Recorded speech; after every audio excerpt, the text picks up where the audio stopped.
Assalamualaikum warahmatullahi wabarakatuh. Bismillahirrahmanirrahim. Alhamdulillahilladzi arsala rasulahu bil huda wa dinil haqq liyudhhira 'ala dini kulli walau karihal musyrikun. Allahumma sholli ala sayyidina Muhammad wa ala ali sayyidina Muhammad wa ala sahbihi wa tabi'in lahu yaumil amal. Ba'd.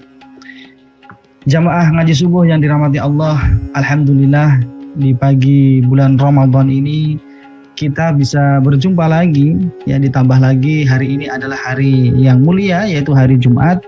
Semoga keberkahan kita selalu senantiasa, ya, turun di antara kaum muslimin, di antara kita pencari ilmu, di antara kita para pendakwah, di antara kita para jemaah yang senantiasa istiqomah, ya, dalam menggapai cita-citanya menuju ridha Allah, ya. Alhamdulillah pada pagi hari ini, ya, kita akan meneruskan, ya, di tema sejarah peradaban Islam ini.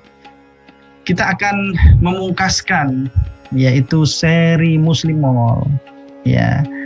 Setelah 3 episode kemarin, ya, episode Muslim Mongol, ya, ini adalah episode keempat, yaitu kita akan membahas atau mengkaji, ya, sejarah Mongol di tanah Hindustan, ya, yang kita ambil judul pada pagi hari ini yaitu, ya, seri Muslim Mongol dengan mengambil tema Kesultanan Mughal, yaitu penguasa Islam di tanah Hindustan.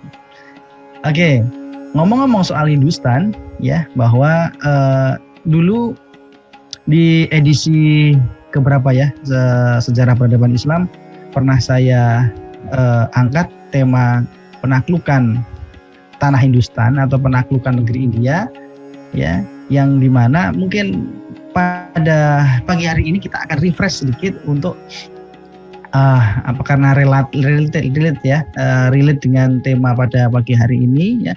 Sebelum kita menuju ke Mughal, ya, kita akan sedikit membahas tentang bagaimana Islam masuk atau bagaimana Islam berkembang di tanah Hindustan.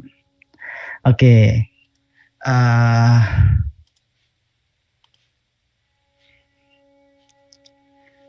Ya. Nah, seri Muslim Mongol, ya, tanah Hindustan. Oke. Ini adalah gambaran, ya, peta dari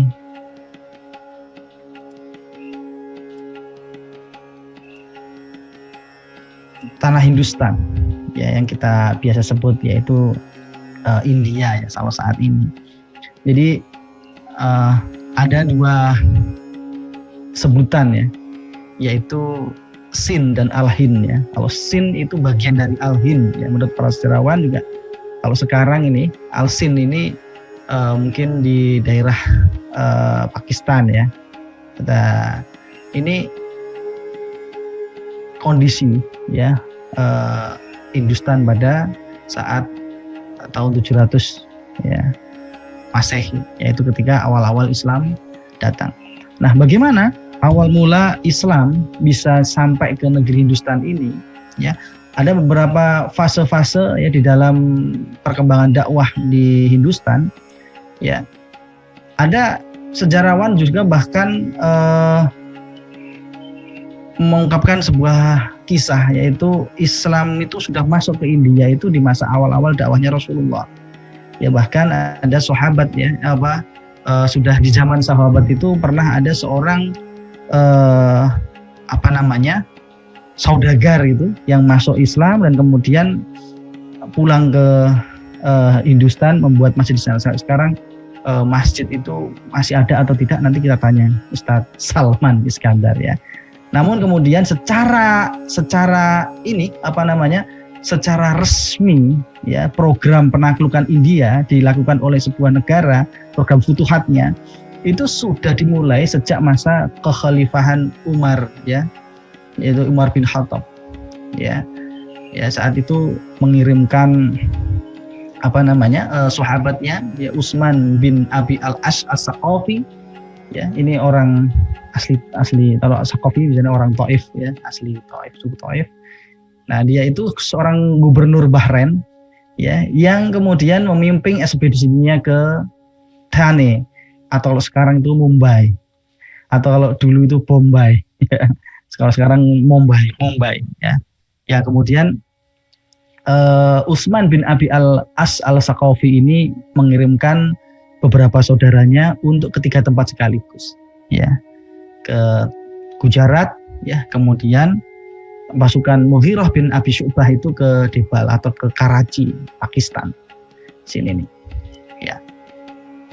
Nah, kemudian pada akhir, ya, masa Umar itu ada Battle of Rasil, ya, yang menemukan Al-Hakam bin Amr bin Al-Taghlibi, ya, untuk diperintahkan oleh Umar itu menguasai Makran. Makran ini di bintang merah itu, ya, Makran di situ.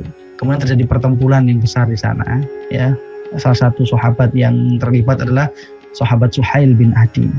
Nah, kemudian diteruskan di masa Utsman bin Affan, yang mengirimkan Hakam bin Jabalah, ya, untuk mengidentifikasi seperti apa sih kondisi Sin ini, bacaan Sin, ya, dari apa namanya demografinya, dari bagaimana kondisi alamnya sebagainya, itu memungkinkan nggak untuk ditaklukkan, ya. Namun hanya sampai segitu di masa Utsman, kemudian diteruskan di masa Ali, ya. Masa Ali kemudian jalan darat, ya, mengirimkan, walaupun ya masa Ali ini masa khalifah yang politik, ya, dalam negerinya mulai ribet, ya, tapi sempat mengirimkan 1.000 pasukan elitnya, ya, ke Makran, dari Makran ke Kaikon, ya, itu di bintang hitam ini, ya. Nah, di masa-masa Khulafaur Rasyidin ini memang belum sampai berhasil Hindustan itu di bawah naungan Islam. Namun di masa berikutnya, yaitu di masa kekhalifahan Khilafah Umayyah, ya, itu berangsur-angsur ada sebuah progres yang luar biasa, sampai di mana ketika Al-Hajjaj bin Yusuf, ya, menjadi gubernur di Basrah di Irak, ya, itu mulai karena memang penyebabnya itu bisa dikatakan bahwa kapal-kapal yang harusnya itu mengirim jizyah dari Raja Sri Lanka itu dibegal oleh penguasa Hindustan, Raja Dohir namanya itu kan, ya. Nah, Al-Hajjaj bin Yusuf jelas nggak terima, ya. Kemudian berusaha membebaskan kapal-kapal yang disandra oleh kerajaan di Dohir ini, namun gagal, ya. Akhirnya Al-Hajjaj, ya, bin Yusuf As-Saqafi ini minta bantuan Al-Walid bin Abdul Malik, ya, khalifah, ke Damaskus.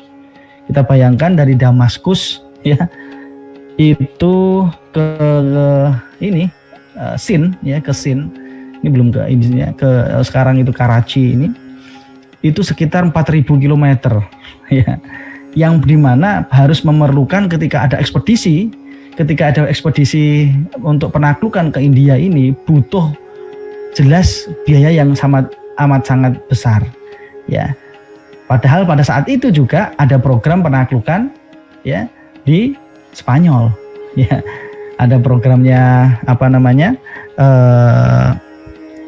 Musa bin Nusair, ya. Itu lagi gencar-gencarnya juga lagi approval proposal untuk menaklukkan Spanyol, ya. Di sisi lain Yusuf As-Saqafi ini, Al-Hajjaj bin Yusuf Al-Saqafi ini juga mengajukan pendanaan untuk menaklukkan India, ya. Namun kemudian Al-Hajjaj berhasil meyakinkan Khalifah Al-Walid bin Abdul Malik, ya, yang kemudian akhirnya bersedia mengirimkan atau membiayai pasukan, ya, untuk menaklukkan India dengan membebaskan sandera-sandera atau kapal-kapal yang dikirimkan oleh Raja Sri Lanka ini sebagai jizyah itu di sana. Nah, akhirnya Hajjaj bin Yusuf itu kemudian menunjuk, ya, kerabatnya, seorang pemuda yang luar biasa, gagah berani, berumur 24 tahun ya, tapi luar biasa, sehari-harinya di ruang-ruang penaklukan militer ya, yaitu Muhammad ya bin Qasim. Nantilah Muhammad bin Al-Qasim inilah yang akan menaklukkan Hindustan pada awalnya ya. Ini ada yang ngomong Muhammad bin Al-Qasim ini 24 tahun, ada sejarah juga yang menunjukkan bahwa dia ini ya, Muhammad bin Al-Qasim ini baru berumur 17 tahun. Tapi hari-harinya itu sudah berjihad ya. Bahkan sudah di wali kota Ray ya, di Basrah ya, di salah satu daerah di Basrah. Nah, ada beberapa strategi yang menarik ya, bagaimana Muhammad bin Qasim ini mengepung India. Nah, proses penaklukan India ini bisa teman-teman jemaah sekalian itu secara lengkap, ulasan secara lengkap di channel Ngaji Subuh di YouTube ya. Silahkan dicari penaklukan ya, salah satu adalah penaklukan India. Nah, akhirnya singkatnya bahwa India atau Hindustan itu takluk ya di hadapan kekhilafahan Umayyah pada saat itu. Mulailah kemudian dibangun administrasi di sana di bawah kekuasaan kekhalifahan ya. Kemudian akhirnya sesuai waktu demi waktu, angsur-angsur ya, silih berganti kekuasaan di India ya, dari Umayyah kemudian Abbasiyah, kemudian ketika Abbasiyah sudah mulai lemah, kemudian di sana yang dipimpin oleh dinasti Ghaznawi atau Ghaznavi, Muhammad al-Ghazni ya. Kemudian setelah Ghaznavi ini dipimpin oleh dinasti Al-Ghuri ya. Kemudian setelah itu berturut-turut bergantian atau di masa yang sama juga ada beberapa kesultanan-kesultanan di India ya. Yang di sini disebut dengan Kesultanan Delhi, yang Kesultanan Delhi ini gabungan dari beberapa kesultanan-kesultanan kecil-kecil. Mamluk, Khalji, Tughlaq, ya, Lodi dan sebagainya. Nah, di masa Lodi inilah kemudian mulai dibangun ya. Ada Kesultanan Dekan, yaitu gabungan dari beberapa kerajaan-kerajaan Islam pada waktu itu. Di daerah itu ada Bijapur, Golconda, Ahmadnagar, Bidar dan Berar di India ya. Nah, akhirnya suatu masa ya di abad ke-15 ya, mulailah orang-orang keturunan Mongol ya dan keturunan Timur Leng ya untuk menguasai, melebarkan sayapnya itu ke tanah Hindustan ya. Mulailah kemudian dibangun sebuah empire, yaitu disebut Mughal atau Mongol Empire di Hindustan. Nah, untuk lebih detailnya ya, kita akan memanggilkan Ustadz Salman Iskandar ya. Assalamualaikum Ustadz Salman Iskandar. Waalaikumsalam warahmatullahi wabarakatuh. Oke, gimana kabarnya Ustadz pagi ini? Alhamdulillah sehat dan ceria. Gimana Kompi? Tetap ceria kan ya? Sahurnya kenyang ya hari ini ya? Bisa Alhamdulillah. Bisa sahur bersama keluarga hari ini. Ya Alhamdulillah. Setelah kemarin ini ya keluar terus. Riset di beberapa daerah ya. Ustadz Salman Iskandar lagi melakukan penelitian banyak juga tentang Islam Nusantara di Tatar Sunda. Wah. Ya. Namun kita saat ini lagi ngomongin Mongol tadi ya. Masya Allah. Oke, saya persilakan waktu dan tempat Ustadz Salman untuk kita bersama-sama mendengarkan tentang cerita kisah kedikdayaan Mongol di tanah Hindustan. Ya, terima kasih Mas. Bismillahirrahmanirrahim. Assalamualaikum warahmatullahi wabarakatuh. Alhamdulillahirabbil alamin. Alhamdulillahillazi arsala rasulahu bil huda wa dinil haqq lidhirahu 'ala dini kullihi wa kafa billahi syahida. Asyhadu an la ilaha illallah wa asyhadu anna Muhammadan abduhu wa rasuluhu la nabiyya ba'dah. Allahumma sholli ala Muhammad wa ala ali Muhammad kama shallaita ala Ibrahim wa ala ali Ibrahim fil alamin innaka Hamidum Majid. Ya ayyuhal hadirun ittaqullaha haqqa tuqatih wa la tamutunna illa wa antum muslimun. Qala Allahu ta'ala fil kitabil karim, a'udzubillahi minasyaitonir rajim. Bismillahirrahmanirrahim. Wa tandur nafsun ma qaddamat lighad alayah mabad. Alhamdulillahirabbil alamin, segala puji hanyalah milik Allah yang telah mengutus Rasulnya Rasulullah Muhammad SAW dengan membawa Al-Quran dan Al-Islam untuk dimenangkan atas semua agama yang ada, walaupun orang musyrik, munafik, dan kafir tidak akan pernah meridhoinya, dan hanya Allah sajalah yang menjadi saksi atas kemenangan Islam dan umatnya. Kemudian salawat dan salam semoga tetap tercurah limpahkan kepada Nabi Allah Rasulullah Muhammad SAW, kepada para keluarganya, kepada para sahabatnya, dan umumnya kepada kita semuanya kaum muslim wal mukmin yang senantiasa menjadikan Islam sebagai pedoman kehidupan, dan yang menjadikan Rasulullah sebagai uswah, sebagai qudwah, sebagai suri tauladan yang baik di dalam menjalani aktivitas keseharian kita. Alhamdulillah ya sahabat-sahabat dari ngaji subuh rahimakumullah, di kesempatan yang berbahagia ini kita kembali dipertemukan oleh Allah Subhanahu wa taala dalam keadaan sehat walafiat tanpa suatu apapun di majelis yang insyaallah dimuliakannya, itu di majelis ilmu, karena kita sudah sangat paham thalabul ilmi fardhatun ala kulli muslimin. Mas Wambi, tolong ditampilkan lagi slide PowerPoint-nya ya.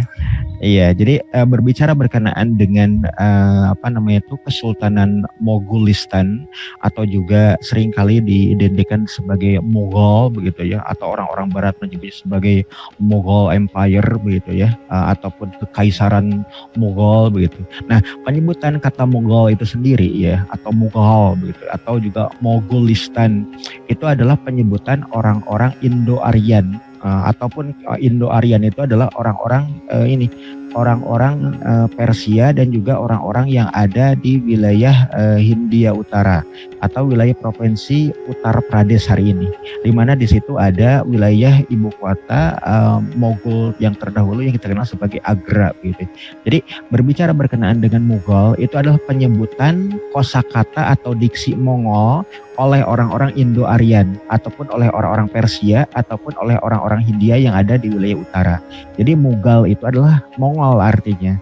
Jadi berkenaan dengan Mughal Empire atau Kekaisaran Mughal itu maknanya adalah kerajaan besar Maharaja Mongol yang berkuasa di wilayah Hindustan begitu. Tapi berbicara terkait dengan Mogulistan ataupun Mughal Empire ataupun kerajaan atau kesultanan Mughal gitu ya, wilayahnya itu demikian luas, bukan hanya berbicara terkait dengan tanah Hindustan saja, walaupun memang sebagian besar wilayah Asia Selatan yang kita kenal sebagai wilayah India itu merupakan wilayah kekuasaan orang-orang Mongol gitu, orang-orang Mughal tadi. Itu wilayahnya kalau kita berbicara berkenaan dengan lihat gambar ini saja, peta ini saja, kita akan tahu bahwa bagaimana luasnya wilayah kekuasaan orang-orang Mongol Islam tadi begitu ya. Mereka ini adalah anak keturunan dari Amir Timur Leng yang pasca ya hancurnya kekuasaan dinasti Timuriyah yang ada di wilayah Samarkand digempur oleh dinasti yang baru, yaitu dinasti Shah Banu dari Persia, dan kemudian dijatuhkan oleh Akhoyunlu ya, orang-orang Turki Uzbek begitu ya. Itu maka kemudian di antara anak keturunan dinasti Timuriyah itu kemudian mereka ya membangun kekuasaan baru yang kita kenal sebagai kekuasaan Mogulistan atau kekuasaan Mughal tadi. Ya, di bawah siapa? Di bawah kuasa Zahiruddin Muhammad yang juga lazim kita kenal sebagai Sultan Babur Khan begitu ya, anak keturunan dari dinasti Timuriyah.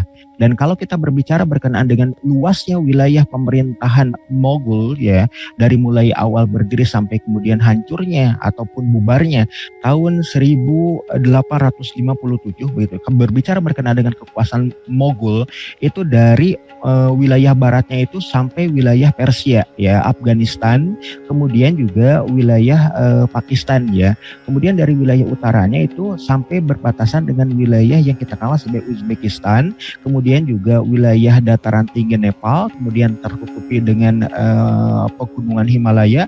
Seluruh wilayah Hindustan terkecuali wilayah Hindustan paling ujung dekat dengan dengan Sri Lanka itu adalah batas teritorial Kesultanan Mogulistan di wilayah selatan begitu.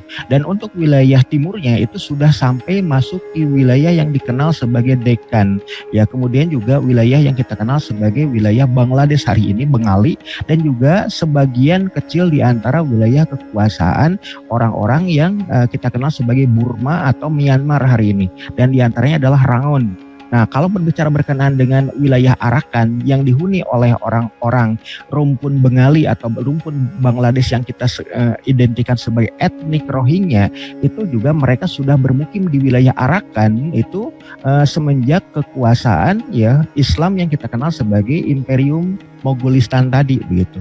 Bahkan sebelum keberadaan etnik Indochina yang menguasai wilayah Myanmar atau wilayah Burma hari ini begitu. Jadi orang-orang rumpun Bengali dari Bangladesh tadi yang kemudian kita identikan sebagai Rohingya di wilayah Arakan itu sudah hidup sekian lama dan bahkan membangun kesultanan Islam di situ di bawah naungan ya Mughal Empire tadi. Jadi Kesultanan Mughal itu mulai muncul semenjak tahun 1526 dan berakhir oleh imperialisme Inggris tahun 1857 dan benar-benar dibubarkan itu pada tahun 1858. Jadi kekuasaannya itu kurang lebih 332 tahun atau 3 abad lebih 32 tahunnya kekuasaan ya Kesultanan Mughal atau Mughal Empire. Bahkan orang-orang Mughal sendiri ya, para penguasanya, para rajanya atau para sultannya, para amirnya mengidentikan diri sebagai Badshah-i Hindustani, yang mananya adalah kekaisaran atau Maharaja Hindustan, raja dari segala raja atau Sahansah ya. Badshah Khan itu atau Badshah Hindustani tadi mananya adalah Maharaja Hindustan atau Maharaja Hindia, Maharaja tanah wilayah India begitu. Itu Badshah ya Hindustani begitu. Next Mas. Jadi kita berbicara berkenaan dengan siapa sesungguhnya yang kemudian mendirikan Kesultanan Mogolistan tadi. Maka kemudian kita akan mengetahui bahwa Kaisar Mughal India yang pertama begitu ya, itu adalah sosok yang dikenal sebagai Zahiruddin Muhammad, yang lazim kita kenal sebagai Babur Nama, atau yang juga dikenal dalam catatan sejarah itu sebagai Babur Khan. Jadi pendiri Kesultanan Mogolistan itu namanya adalah sosok Babur, yang kemudian beliau semenjak usia 12 tahunan itu sudah menjadi salah satu di antara gubernur wilayah Fergana begitu ya. Ketika dia masih menjabat seperti layaknya sosok Shahzade atau sosok pangeran begitu di bawah kuasa dari dinasti Timuriyah dulu begitu ya. Dan ketika kemudian dinasti Timuriyah itu ambruk begitu, dikalahkan oleh para pesaing politiknya, maka kemudian ya sosok yang dikenal sebagai Zahiruddin Muhammad Babur tadi itu kemudian ya mendirikan ya kesultanan atas namanya ya, atas nama kekuasaannya begitu ya, dengan mengalahkan penguasa Kesultanan Delhi yang terakhir, namanya adalah Ibrahim Lodi begitu.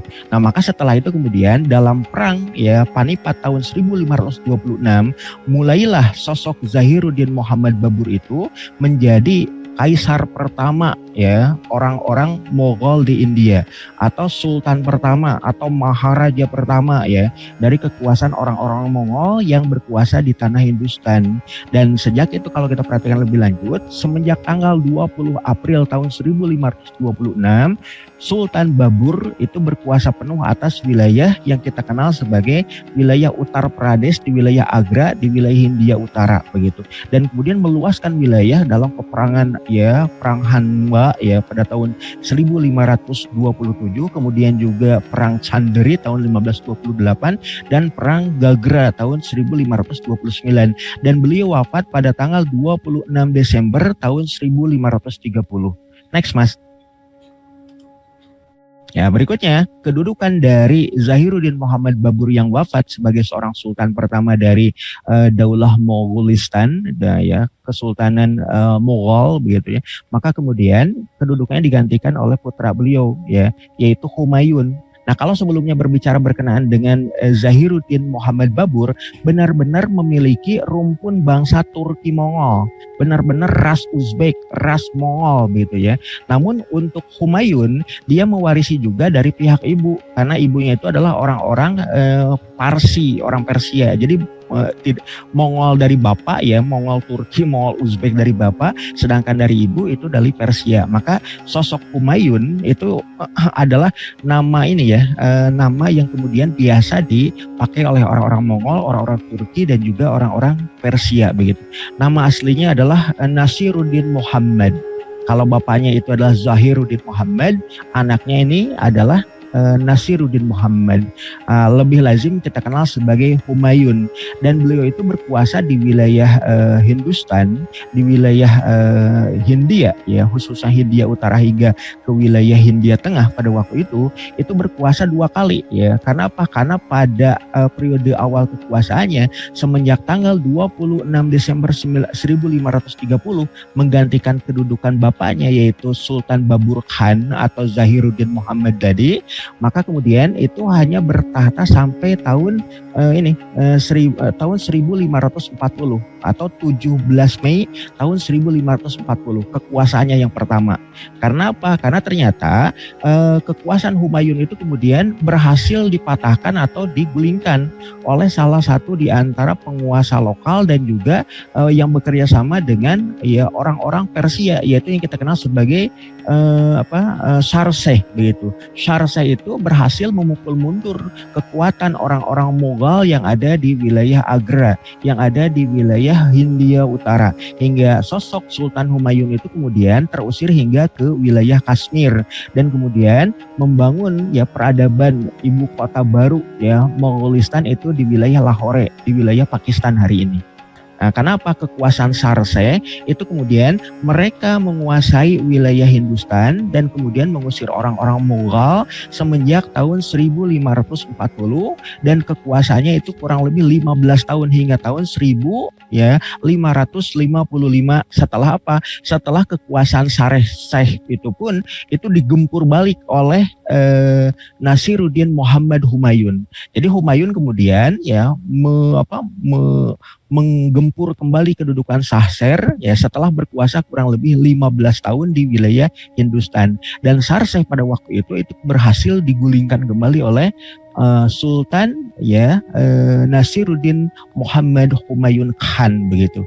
Nah, maka dalam periode kekuasaannya yang kedua di wilayah Hindustan dan kemudian membangun kembali ya Daulah Monggolistannya itu semenjak tanggal 22 Februari tahun 1515 hingga tanggal 27 Januari tahun 1556, yang mananya hanya sekira ya 13 bulan beliau berkuasa kembali di wilayah kota Agra setelah apa? Mengalahkan kekuasaan Sharseh.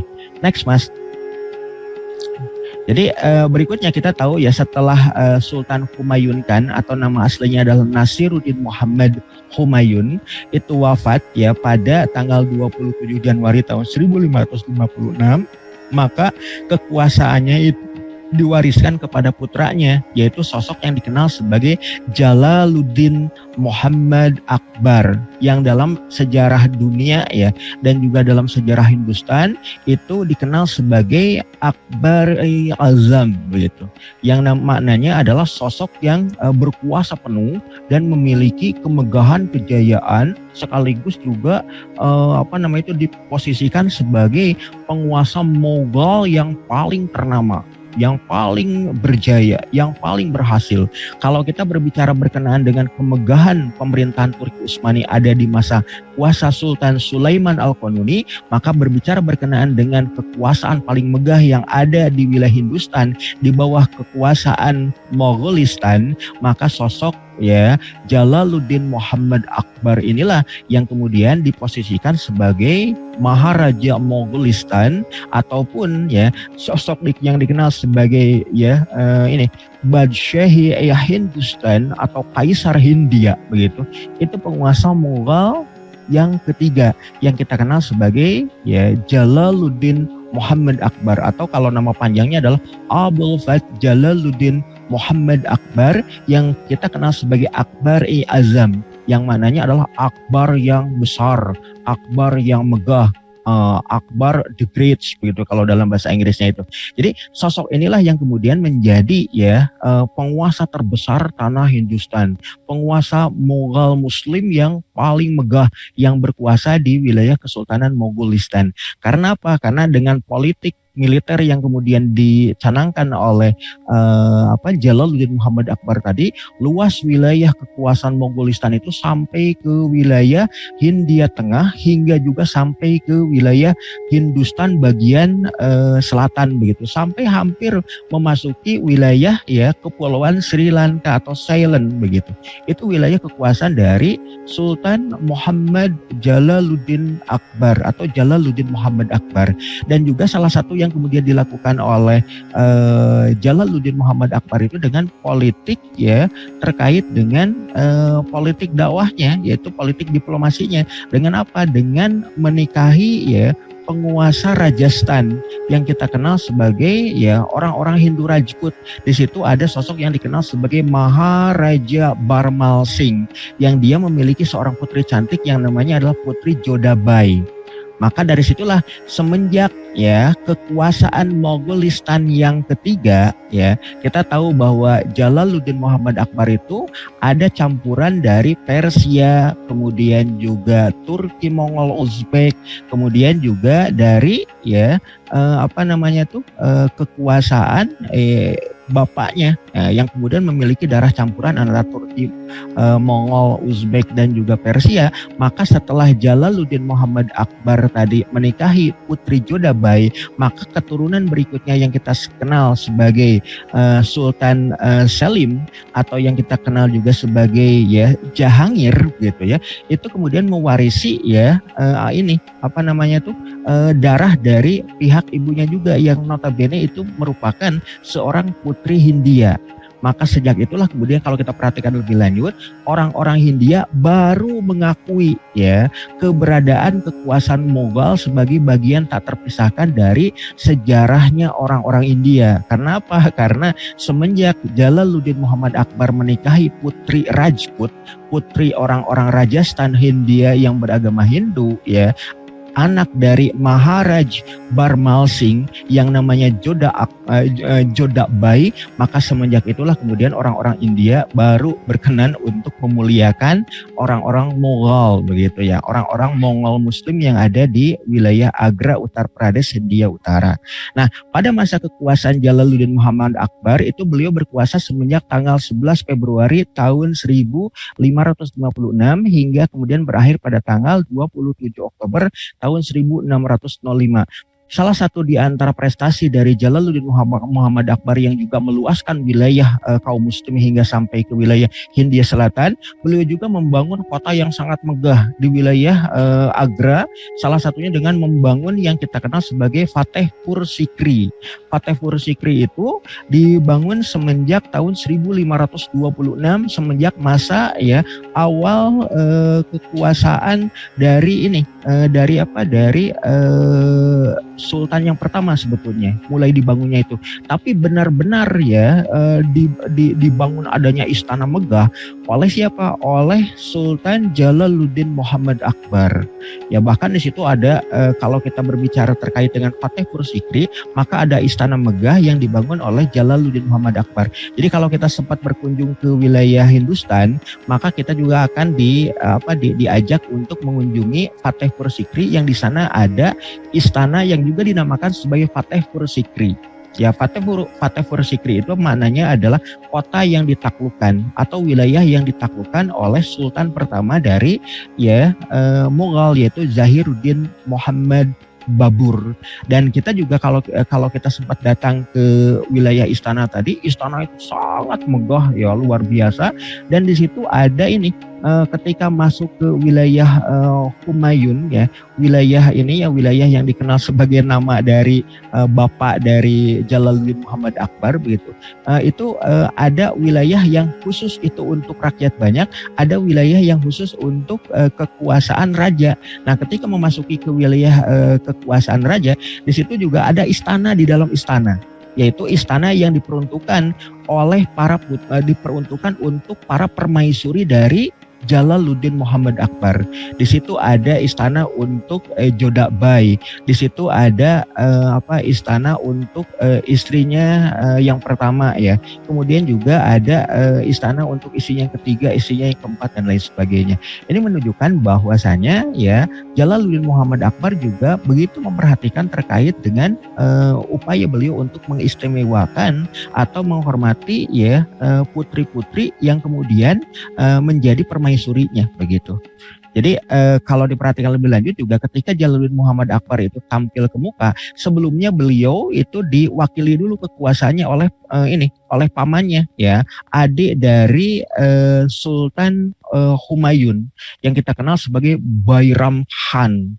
Sosok paman yang demikian tegas, bahkan dari sinilah kemudian kita akan tahu kenapa sosok Jalaluddin Muhammad Akbar itu memiliki ambisi dan juga memiliki ya keinginan untuk apa? Untuk meluaskan wilayah Mogolistan sampai ke batas-batas wilayah yang memungkinkan mereka itu tetap bisa memandu peradaban begitu. Itu yang kemudian ditanamkan oleh Bairam Khan kepada Jalaluddin Muhammad Akbar. Dan kita juga akhirnya mengetahui ya bahwasanya setelah kekuasaannya berakhir, Jalaluddin Muhammad Akbar itu kemudian sebelum kekuasaannya itu berakhir, Jalaluddin Muhammad Akbar juga diliputi satu cobaan yang sangat besar ketika apa? Ketika kekuasaan dan kemudian pilihan sikap politik dan sikap hidupnya itu kemudian ditentang oleh para ulama Sunni pada waktu itu.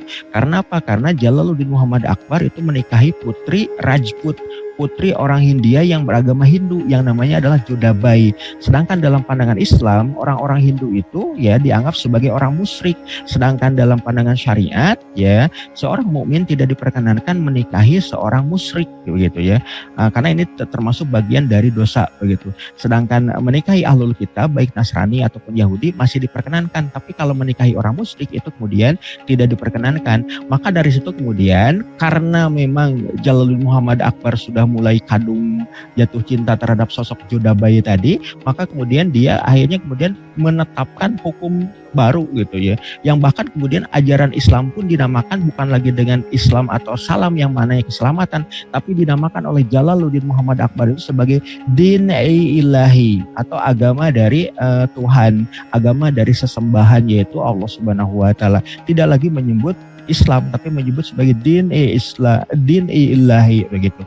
Hingga dari situ kemudian muncul adanya api pemberontakan di internal kekuasaannya, yaitu yang kemudian dipelopori oleh sosok ya Shahzade Jahangir atau sosok putra sulungnya sendiri yaitu Nuruddin Muhammad Salim begitu. Namun kemudian ya Shahzade Salim atau Jahangir tadi itu berhasil dikalahkan oleh Jalaluddin Muhammad Akbar tentu yang jauh lebih kuat. Nah dari situlah kemudian Jalaluddin Muhammad Akbar mulai bertaubat begitu ya. Tidak lagi kemudian ya mempromosikan terkait dengan ajaran din ilahinya tadi dan kembali kepada Islam begitu. Karena apa? Menyaksikan bagaimana sikap keras yang ditunjukkan oleh Jahangir putranya yang kita kenal sebagai Nuruddin Muhammad Salim. Bahkan kemudian pada periode berikutnya kita juga tahu ya sosok Jodabai pun ternyata akhirnya berkenan untuk pindah agama, konver ke dalam Islam. Makanya kemudian beliau dianugerahi gelar sebagai Maryam Zamani atau permaisuri pada abad ini. Permaisuri kekuasaan bagi Kesultanan Islam Mogolistan pada waktu itu. Nah setelah itu kemudian Sultan Jalaluddin Muhammad Akbar itu kemudian setelah bertaubatnya itu beliau wafat dan akhirnya digantikan oleh putranya yaitu Nuruddin Muhammad Salim atau sosok Jahangir yang berkuasa semenjak tanggal 3 November ya tahun 1605 hingga tanggal 28 Oktober tahun 1628. Kurang lebih 23 tahun kekuasaan dari Sultan Salim atau Jahangir tadi begitu. Dan akhirnya ya kedudukan beliau pun digantikan oleh putranya yang kita kenal sebagai Shahabuddin ya Muhammad Khurram. Jadi Shahabuddin Muhammad Khurram atau yang lazim kita kenal sebagai Shah Jahan. Dan di antara hal yang kemudian kita lihat ya di masa kekuasaan Shah Jahan tadi yang berkuasa semenjak tanggal 19 Januari tahun 1628 hingga kemudian beliau melepaskan tahta kuasanya pada tanggal 14 Februari tahun 1658, beliau itu diantaranya adalah ya pernah membangun satu bentuk ya istana megah yang itu kemudian diperuntukkan ya bagi istrinya yang beliau sangat cintai, yaitu Arjuman Begum Mumtaz Mahal begitu. Jadi istrinya Arjuman Begum Mumtaz Mahal itu ketika melahirkan putra mereka yang ke-12 begitu ya, itu ternyata ya wafat begitu, meninggal syahid akhir begitu. Maka kemudian saking bersedih hatinya, maka kemudian Shah Jahan itu sampai kemudian ogah-ogahan untuk melanjutkan kekuasaannya, namun berdasarkan hasil kesepakatan dan juga para orang-orang yang masih mencintai dan menghormati memuliakan kekuasaan Mogol pada waktu itu, meminta kepada Shah Jahan, ya daripada engkau bersedih hati, maka bangunlah ya sesuatu yang menunjukkan ya terkait dengan rasa cintamu kepada ya Maharani ya Arjuman Begum Mumtaz Mahal. Maka dibangunlah istana megah yang itu ternyata ya di bawah dari kubah megah Taj Mahal itu, atau dalam bahasa kita itu Taj Mahal itu kalau dalam bahasa Inggrisnya itu the Crown Palace, yang mana adalah istana mahkota. Taji itu mananya dalam bahasa Arab itu adalah mahkota. Ya, jadi Taj Mahal. Jadi the Crown Palace ataupun ya istana mahkota. Di bawah kubah megah Taj Mahal itulah ada persis secara presisi ada di tengah itu adalah ya makam dari Arjuman Begum Mumtaz Mahal, istri yang begitu dihormati dan disayangi oleh Shah Jahan, oleh Shahabuddin Muhammad Khurram. Dan kita juga tahu bahwasanya ya beliau membangun ya sosok yang kita kenal ataupun bangunan yang sangat megah tadi itu kurang lebih ya 12 tahun lamanya pembangunan tadi ya. Bahkan dalam catatan sejarah itu bukan 12 tahun, dari mulai pondasi awal dibangun sampai perluasan wilayah itu sampai menghabiskan waktu bukan hanya 12 tahun tapi sampai 23 tahun lamanya. Semenjak pertama kali batu pondasi itu ditanam oleh Shah Jahan pada tahun 1630 dan baru selesai ya semuanya pada tahun 1653 begitu, kurang lebih 23 tahun. Namun untuk membangun ya terkait dengan bentuk fisik dari ya bangunan megah Taj Mahal dari ujung ke ujung ya secara presisi begitu, itu hanya melibatkan waktu kurang lebih 12 tahun dengan melibatkan para pekerja sejumlah 20.000 orang. Ya, dan itu ya kita tahu ya batuan yang dipakai dari dasar hingga ke menara itu adalah marmer putih yang didatangkan diantaranya dari Selat Marmora, penghasil marmer terbaik yang ada di dunia. Makanya kemudian dikatakan sebagai Selat ya Marmora karena penuh dengan marmer di bawah ya perairan laut yang memisahkan antara wilayah ya Rumelia dengan wilayah Anatolia, wilayah Turki dengan wilayah Yunani. Itu adalah Laut Marmora. Itu tempat di mana marmer terbaik itu didapat gitu. Nah, di antaranya kalau kita tahu ya bahwasanya di wilayah Turki Utsmani di Istanbul ada Masjid Biru. Itu adalah masjid yang dibangun dari marmer terpilih yang dibangun oleh Sedepar Mehmed Pasha pada waktu itu, seorang arsitek pada masa Sultan Ahmed, untuk menghadirkan masjid raya bagi Sultan Ahmed itu dengan memilih marmer yang berwarna biru.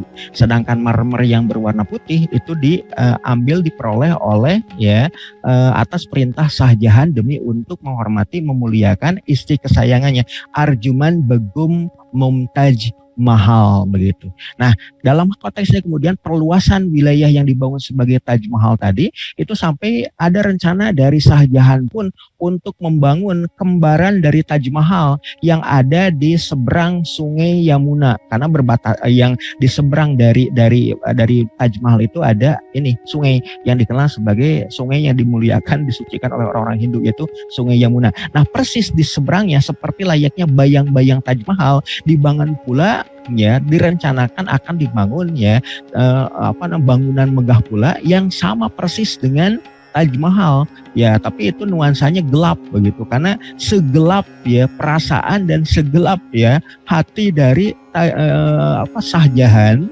ya atau kemudian Shahabuddin Muhammad Khurram tadi yang kemudian bersedih hati ya. Hatinya itu kemudian gelap setelah ditinggal wafat oleh istrinya Arjuman Begum Mumtaz Mahal. Maka dia berencana untuk membangun kembaran Taj Mahal yang berwarna kelabu atau berwarna hitam begitu. Direncanakan seperti itu, namun kemudian keburu wafat ya. Dan 2 tahun masa terakhir kekuasaannya itu ya, sosok Sohabuddin Muhammad Hurram atau Shah Jahan tadi ya akhirnya diminta untuk mengundurkan diri oleh putranya yang kita kenal sebagai Muhyiddin Muhammad. Muhyiddin Muhammad itu adalah sosok yang dikenal sebagai ya sosok Aurangzeb, atau juga orang Hindia menyebutnya sebagai Alamgir. Aurangzeb ini adalah sultan ya megah terakhir yang dimiliki oleh Kesultanan Mogulistan. Aurangzeb pada waktu itu kemudian mengambil alih tahta kuasa bapaknya, tapi dengan damai begitu, tidak dengan peperangan, karena dianggap bahwa bapaknya itu semenjak wafatnya istrinya yaitu Arjuman Begum Mumtaz Mahal yang juga merupakan ibunda dari ya sosok Muhyiddin Muhammad ya yang kita kenal sebagai Alamgir atau Aurangzeb begitu ya, itu karena ya sudah tidak memiliki semangat untuk menjalani kehidupan, sudah tidak lagi fokus untuk menjalankan roda kekuasaan pemerintahan, maka kekuasaannya itu kemudian diambil alih oleh Aurangzeb, putra langsung dari Shah Jahan. Dan sosok Shah Jahan itu kemudian ditempatkan di salah satu istana yang ada di wilayah Istana Agra, atau yang kita kenal sebagai sekarang itu adalah Agra Fort ya, atau istana benteng yang ada di wilayah Agra. Kemudian juga sosok yang kemudian dikenal sebagai Shah Jahan tadi pun dikenakan ya dalam tanda petik tahanan istana, tidak diperkenankan untuk keluar istana di wilayah Agra Fort tadi.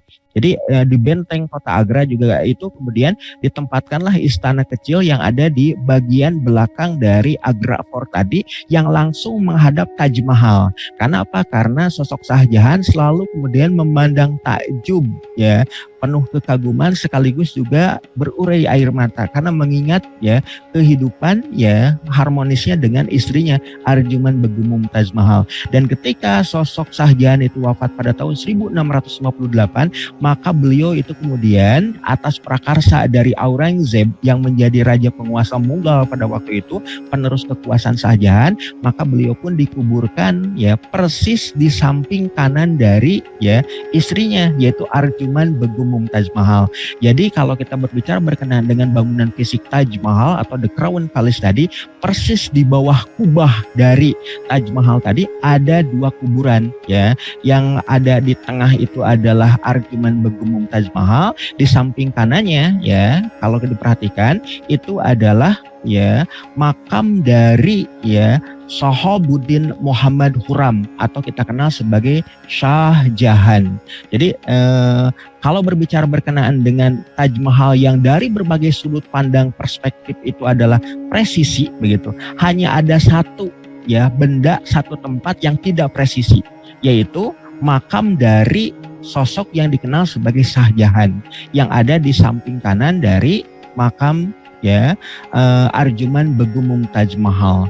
Jadi dalam konteks ini kemudian kalau diperhatikan lebih lanjut ya karena awalnya rencananya Shah Jahan itu tidak akan dikebumikan di samping dari Arjuman Begum Mumtaz Mahal, tapi akan membangun ya istana baru yang ada di seberang Taj Mahal, yang di bawah kubahnya tadi ya akan ditempatkan jasa dari Shah Jahan, dan itu juga dikenal sebagai Taj Mahal yang bernuansa gelap begitu.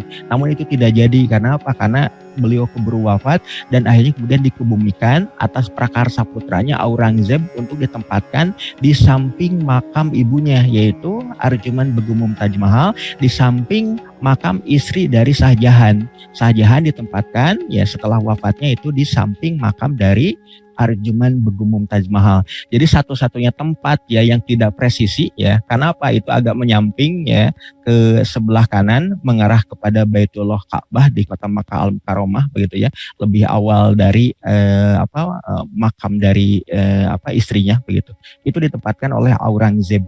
Nah, semenjak masa Muhyiddin Muhammad yang berkuasa tanggal 31 Juli tahun 1658 hingga tanggal 3 Maret tahun 1707, para penguasa berikutnya dari Kesultanan Mogulistan, Kesultanan Turki Mongol Muslim yang ada di wilayah Hindustan itu mulai melemah. Ya, tidak ada lagi para penguasa muslim yang memiliki kekuatan megah seperti para pendahulunya. Baik itu adalah Zahiruddin Muhammad Babur, Nasiruddin Muhammad Humayun, Jalaluddin Muhammad Akbar, ataupun Nuruddin Muhammad Salim Jahangir, termasuk juga Sohabuddin Muhammad Huram Shah Jahan, dan yang penguasa keenamnya itu yang kita kenal sebagai Muhyiddin Muhammad Aurangzeb. Maka pewaris berikutnya yang kita kenal sebagai Muhammad Muazzam atau Bahadur Shah Alam, ya. Kemudian juga Muizzuddin Muhammad yang kemudian juga dikenal sebagai Jahandar Shah, dan sampai ke penguasanya yang ke-19 yang kita kenal sebagai Abu Zafar Sirajuddin Muhammad, yang juga ya orang-orang India menyebutnya sebagai Sultan Bahadur Shah yang kedua. Itu kemudian akhir dari kekuasaan Mogul yang kemudian berakhir semenjak tanggal 21 September tahun 1857, dan penguasa terakhir dari Mogolistan tadi yang namanya adalah Bahadur Shah yang kedua, ya, itu wafat pada tanggal 7 November tahun 1862 di dalam pengasingannya di kota Rangon di wilayah Burma di wilayah Myanmar. Itu adalah penguasa terakhir dari kekuasaan Mogolistan di masa keruntuhannya. Kenapa? Semenjak ya Aurangzeb yang menggantikan kedudukan bapaknya Shah Jahan sebagai penguasa ke-6 dari kekuasaan Mogolistan, para pewaris kekuasaannya mulai kemudian lebih senang dengan kehidupan gemerlapnya dunia. Kenapa? Menikmati kemegahan yang kemudian didapat oleh para pendahulu ya Mogolistan. Mereka kemudian mulai ya meninggalkan bagaimana mengelola tata kelola pemerintahan kekuasaan dan diserahkan kepada para Sadrul Azamnya, kepada para perdana menterinya, dan di antara para perdana menteri juga ada yang kemudian mulai berkhianat. Bahkan pada generasi menjelang akhirnya pun mereka juga bekerja sama dengan kongsi dagangnya orang-orang Inggris yang kita kenal sebagai EIC ya, East Indian Company, yang dibangun ya semenjak tanggal 31 Desember tahun 1600-an begitu. Dan mulai awal tahun 1601 ya British itu mulai menancapkan pengaruhnya di Hindustan dengan apa? Dengan cara awalnya berniaga, membangun kantor niaga, membangun kantor dagang, namun kemudian pada berikutnya memonopoli ya rempah-rempah yang ada di wilayah Mogolistan tadi begitu. Sampai akhirnya terjadilah ya apa yang kita ketahui sebagai perang Sepoy atau pemberontakan Sepoy, ketika apa?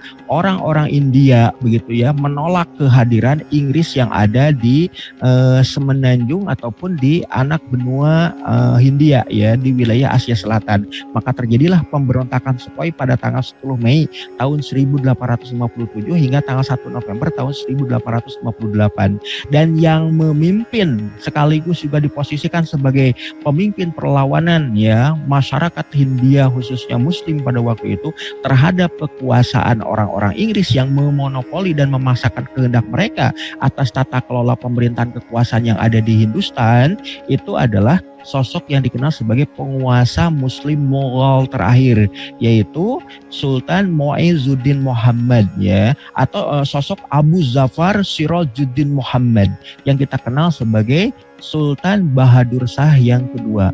Oleh karena itu pasca ya berakhirnya pemberontakan Sepoy dengan kekalahan mereka oleh pasukan Inggris ya, maka kemudian Sultan Bahadur Shah yang kedua itu diasingkan, diusir dari Agra Fort ya, diusir dari Shahjahan Nabad yang ada di wilayah Delhi. Bahkan kemudian ya benteng merah atau yang dikenal sebagai Red Fort yang ada di Delhi lama di Old City itu kemudian yang dihuni oleh keluarga Sultan Bahadur Shah, sultan terakhir di dinasti Mogolistan, itu kemudian dipancung satu demi satu oleh imperialisme Inggris begitu, dan juga didukung oleh para raja kecil dari orang-orang Hindu pada waktu itu. Maka sejak itulah kemudian dikenal ya pemberontakan Sepoy yang gagal tadi sebagai perang awal kemerdekaan orang-orang Hindu, padahal sebetulnya dipelopori oleh Sultan Bahadur Shah yang kedua ya, penguasa Muslim Mongol terakhir yang ada di tanah Hindustan. Dan beliau itu kemudian tidak sampai dipancung tapi kemudian dibuang, diasingkan ke wilayah Rangun yang ada di wilayah Burma dan akhirnya wafat pada tanggal 7 November tahun 1862. Maka kalau berbicara berkenaan dengan apakah ada anak keturunan dinasti Mogolistan yang ada di Hindia hari ini, maka jawabannya sudah tidak ada lagi. Karena apa? Karena semua keluarga Mogolistan itu dipancung satu demi satu oleh imperialisme Inggris. Sedangkan sultannya itu dibuang. Sultan Bahadur Shah seorang diri, dan kemudian akhirnya beliau itu terasing hingga kemudian wafat, dan akhirnya tidak ada lagi anak keturunan Mughal yang ada di India. Kalau berbicara terkait dengan anak keturunan Turki Utsmani yang dikenal sebagai Osmanoglu, itu masih ada gitu. Yang ada di wilayah Turki itu adalah kaum perempuan dan kanak-kanak. Sedangkan kaum laki-lakinya banyak tersebar di banyak penjuru negeri-negeri kaum muslim. Mereka mengidentikan dirinya sebagai Osmanoglu, anak keturunan dari dinasti Utsmaniyah. Sedangkan berbicara berkenaan dengan anak keturunan Mogolistan, Mughal itu tidak ada lagi. Kenapa? Dihancurkan, dipancung demi satu oleh imperialisme Inggris setelah terjadinya pemberontakan Sepoy yang mengganggu stabilitas pemerintahan Inggris pada waktu itu. Bahkan akibat adanya pemberontakan Sepoy tadi AIC East Indian Company akhirnya kemudian dibubarkan oleh pemerintahan Inggris, dan Inggris memegang langsung kekuasaan yang ada di wilayah Hindia, bukan lagi melalui AIC tapi melalui kerajaan Inggris Raya. Maka kemudian kita juga akan mengetahui bahwa Hindia yang merdeka pada tahun 1947, 2 tahun setelah Indonesia merdeka itu kemudian diposisikan sebagai negara persemakmuran bagi kepentingan Inggris Raya. Jadi India masih termasuk bagian dari kerajaan Inggris sebetulnya, masih menjadi bagian dari negara persemakmuran Inggris. Itu saja mungkin yang bisa saya sampaikan, kurang lebihnya mohon maaf. Billahi taufiq wal hidayah. Assalamualaikum warahmatullahi wabarakatuh. Ya, luar biasa. Kita dibawa sebentar ke tanah Bollywood. Masih hari ini kita temanya Bollywood dan soalnya di pertanyaan juga ada film-film Bollywood nantinya ini pasti ini Oke, alhamdulillah jadi terakhir Bahadur Shah Jafar II sampai kemudian generasi Mongol yang di India itu memang dimusnahkan sampai sekarang, bahwa politik di India pun politik rasis yang anti-Islam apalagi yang berkuasa saat ini adalah partai ekstrim Hindu kan Bharatiya Janata. Bharatiya Janata itu kan yang membunuh Gandhi juga kan bahwa mereka nggak senang adanya Islam di India itu, sampai sekarang dia berkuasa. Yang berkuasa di India itu adalah rezim anti-Islam. Oke, kita baca pertanyaan-pertanyaan Ustaz ini. Lucu-lucu juga ini pertanyaannya. Oke, pertanyaan pertama nah ini kan udah di ini film Joda Akbar bener kan film Joda Akbar yang kemudian mengisahkan tentang Kesultan Akbar yang kemudian berusaha memperistri Joda. Putri Joda. Kisahnya kan nggak asing lagi Nah, menurut beliau ini kok nggak ada penyebaran Islamnya ketika di film tersebut? Ini pertanyaannya seperti itu. Tapi bukankah ketika Akbar itu mau menikahi Joda itu dalam rangka pengen menguasai kerajaan Hindu, pengen mengislamisasi sebenarnya betul. Walaupun pada saat itu ulama-ulama ini wah ini kok ada sultan kok menikahi orang musyrik padahal itu kok pada masa itu terjadi ini juga riak-riak penolakan. Nah ini gimana Ustaz tentang Joda dan Akbar nih? Berkenaan dengan film Joda Akbar gitu orang-orang sineas Bollywood yang ada di India itu ketika memproduksi filmnya itu beberapa kali, bukan hanya sekali begitu. Termasuk juga sinetronnya yang kemudian populer di salah satu televisi swasta nasional judulnya Joda Akbar. Keumuman para sineas India itu yang memproduksi film Joda Akbar itu selalu keumuman di antara mereka itulah orang-orang Hindu. Makanya kemudian misi Hinduismnya dan Hinduisasinya juga mengemuka. contohnya yang paling mengemuka itu dari ininya juga, dari judulnya Joda Akbar. Bayangkan oleh kita, berarti yang Akbarnya itu si Joda, bukan Jalaluddin Muhammadnya. Jadi harusnya kalau mau fair, harusnya Jalal Joda atau Joda Jalal. Nah, makanya kemudian kalau berbicara berkenaan dengan ketokohan, diantaranya kan sosok yang ada di situ adalah Bairam Khan, kemudian juga Maham Anga yang diposisikan sebagai sosok yang antagonis, kan dikatakan demikian kan. Saya nggak nonton filmnya sih, tapi tahu aja menginput berita-berita yang ada ya, karena nyonya di rumah seneng itu film Joda Akbar. Kemudian juga kakak perempuan saya juga seneng film Joda Akbar itu yang ada sinetronnya begitu. Maka dia suka konsultasi ke saya, "Man, gimana ini?" Ya, "Mbak, gimana ini?" Ya, saya jelasin aja dalam sudut pandang sejarah begitu. Jadi berkenaan dengan judulnya saja sudah keliru. Kenapa? Sosok yang kemudian dikenal sebagai Jalaluddin Muhammad itu adalah nama asli yang diberikan oleh Humayun Khan, yaitu Jalaluddin Muhammad. Kemudian nama Akbar di belakangnya itu karena apa? Gelar yang melekat kepada sosok Jalaluddin Muhammad yang mampu meluaskan wilayah dari Mogolistan sampai ke wilayah Hindia Selatan. Dan salah satu wilayah kerajaan Hindu Rajput yang ada di wilayah Rajasthan itu belum mau tunduk, namun kemudian ditundukkan dengan politik diplomasi dakwah. Maka salah satu diantaranya dengan pernikahan yang sifatnya politik. Bagaimana kemudian Putri Jodabai dilamar oleh Jalaluddin Muhammad untuk apa? Untuk diposisikan sebagai permaisuri begitu.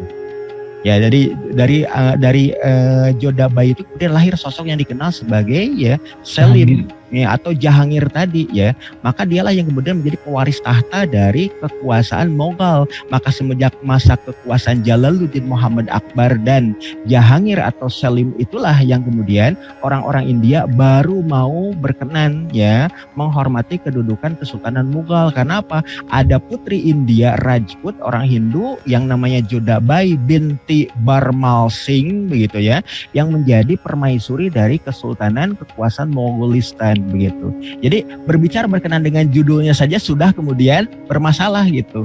Harusnya Joda Jalal atau Jalal Joda. Kalau kemudian Joda Akbar berarti yang besarnya itu, yang megahnya tadi adalah si Joda gitu.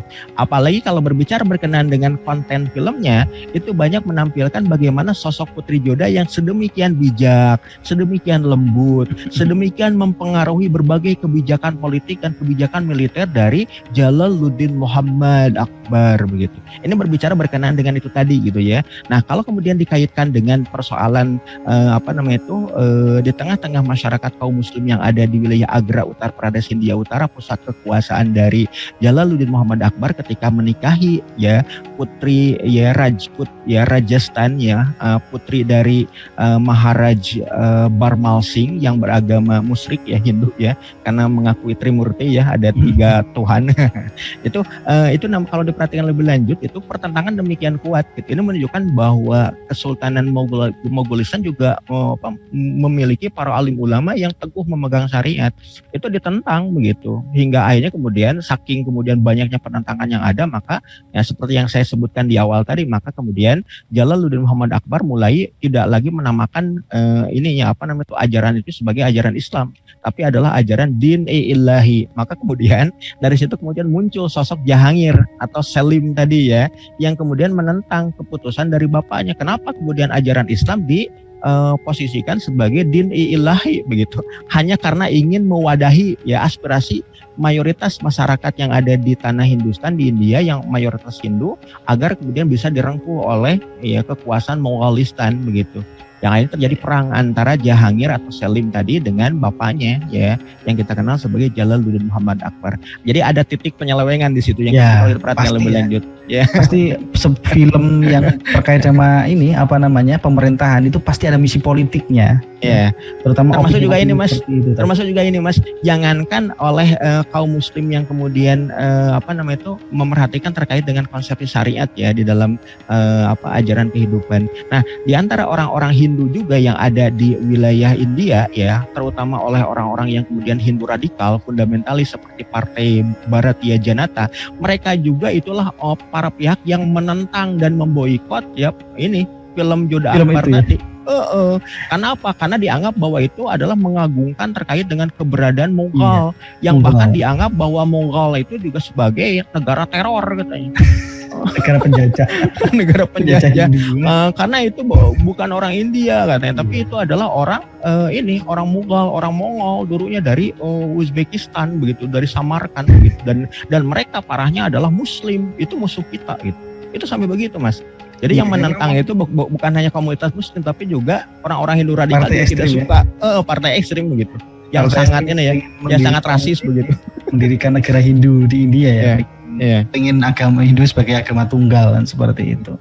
Kalau ini tadi ya di Pradesh itu kan ini ya tempatnya tadi Jahangir tadi Akbar ya menikahi sama Joda itu. Sampai sekarang juga masih ada sebuah tempat yang masyhur di kalangan muhadis ya, Deoban. Deoban itu kan di daerah sana ya tadi ya. Jadi mungkin saya pernah ini dengan Ustadz Yuwana. Kalau misalnya mau ngetrip ke luar negeri, pengennya kemana aja? Kalau beliau ini kan yang dipilih tempat-tempat hadis ya, Mauritania, kemudian ke Yaman, sama ke Deoban. Ya Deoban sebuah kota yang memang banyak sekali muhadis di sana. Deoban di Pradesh ini. Oke, kita lanjutkan pertanyaan berikutnya ya. Nah ini ya ada beberapa yang memang ketika kita sebut India itu kan sangat jauh dari pusat kekuasaan kekhalifahan pada waktu itu ya. Ini Sultan Jalaluddin Akbar ini kedudukannya saat itu sebagai khalifah atau sebagai gubernur. Jadi orang yang memikirkan idealis itu ketika melihat ada sebuah sejarah manusia itu kan pengennya ideal ya. Tapi kan ketika kita melihat sejarah ya sejarah manusia, sejarah orang yang penuh ada nafsu dosa dan sebagainya. Ini gimana memandang seperti ini? Berkenaan dengan keberadaan dinasti Mongolistan yang ada di wilayah Hindia ya. Kalau berbicara terkait dengan idealita persatuan dunia Islam atau Ittihad Islami begitu, persatuan Islam yang mendunia begitu. Ini maka kalau kita perhatikan lebih lanjut, para penguasa dari Kesultanan Mongolistan itu ada di antara mereka yang kemudian akhirnya menjadi bagian tak terpisahkan dari Kesultanan Kekhalifahan Islam Turki Utsmani. Ketika Ketika masa kekuasaan Sulaiman Al-Qanuni Sulaiman Al-Qanuni itu pernah berkuasa mengirimkan ini sana ya. Jadi Sultan Sulaiman Al-Qanuni itu bahkan bukan hanya dihormati dan dimuliakan oleh orang-orang Hindia, tapi karena kekuasaannya yang sangat megah, sangat luas, maka rasa sungkan segan untuk menolak begitu ya, seruan untuk taat begitu dengan adanya baiat taat begitu, maka para penguasa Mughal pun pada waktu itu menyatakan ketaatannya kepada Khalifah Turki Utsmani pada masa Sultan Sulaiman Al-Qanuni. Walaupun begitu tidak ada terkait dengan semacam upeti tahunan yang kemudian biasa diberikan oleh para penguasa wilayah kepada sultan atau khalifah kaum muslim yang terpusat di Istanbul pada waktu itu. Sekalipun demikian, para penguasa Mongolistan itu walaupun mereka tidak mengirimkan upeti tahunan, mereka kerap memberikan banyak penghargaan kepada khalifah dengan banyak memberikan hadiah. Tapi bukan berarti upeti tahunan, sebagai bukti penghormatan bukan bukti ketundukan tapi bukti penghormatan kepada khalifah yang tunggal untuk seluruh dunia. Makanya kemudian kalau kita perhatikan lebih lanjut para penguasa Mongolistan sekalipun wilayahnya juga luas dari mulai Persia hingga wilayah Bangladesh ataupun bahkan sampai ke wilayah perbatasan Myanmar, Burma, itu mereka orang-orang Mongolistan tidak pernah sekalipun mengklaim kuasa kekhalifahan Islam. Kalaupun mereka memproklamirkan bahwasanya mereka adalah Badshah Hindustani yang mananya kaisar Hindia begitu itu hanya sebatas layaknya kekuasaan wilayah gitu Itu jadi berkenaan dengan apakah kemudian Mongolistan itu tunduk pada kekuasaan Utsmani, maka dengan adanya baiat taat tadi menunjukkan bahwa mereka menghormati, memuliakan dan juga mereka memposisikan sebagai rakyat dari kekuasaan pemerintahan tunggal untuk seluruh dunia, yaitu Kekhalifahan Islam Turki Utsmaniyah pada waktu itu. Begitu Mas. Iya. Jadi memang kalau kita bicara sejarah masa lalu penuh dengan ini kalau misalnya ada sebuah intrik atau sebuah dosa atau salah kita anggap itu adalah sebuah ibroh yang kita yang ambilan seperti itu, kesalahan yang diambil. Bahkan gini Mas, ada juga ini beberapa catatan yang menyatakan kenapa kemudian Sultan Jalaluddin Muhammad Akbar atau Akbar Izami begitu ya, penguasa Mughal yang ketiga dari pemerintahan Kesultanan Moghalistan tadi, menamakan putranya sebagai Nuruddin Muhammad Salim ya. Nuruddin Muhammad Salim, karena pada saat yang sama itu ada kekuasaan Sultan Selim kedua di pemerintahan Turki Utsmani. Makanya kemudian sosok yang dikenal sebagai Jahangir itu adalah Shahzade Selim, Pangeran Selim ya, karena Jalaluddin Muhammad Akbar juga mengetahui betul kedudukan dari Sultan Selim kedua bin Sultan Sulaiman Al-Qanuni bin Sultan Selim Al-Awwal, yang pada waktu itu kekuasaannya sedemikian megah juga meneruskan kekuasaan bapaknya. Bahkan gitu ya Mas, bahkan pada tahun 1566 kita tahu bahwa Sultan Selim kedua itu mengirimkan bala bantuan untuk memerangi orang-orang Portugis yang ada di Malaka. Nah kita tahu ya dari Istanbul keberangkatan sekira 300 orang para prajurit tempur dan perwira Utsmani yang menyiagakan meriam-meriam tempur untuk kekuasaan Kesultanan Aceh menggempur Portugis di Malaka. Itu kan perjalanannya sangat jauh Mas, dari Istanbul menuju wilayah Selat Malaka menuju pelabuhan Jempa di wilayah Aceh begitu ya. Tentu kan perjalanan itu butuh tempat untuk bersinggah.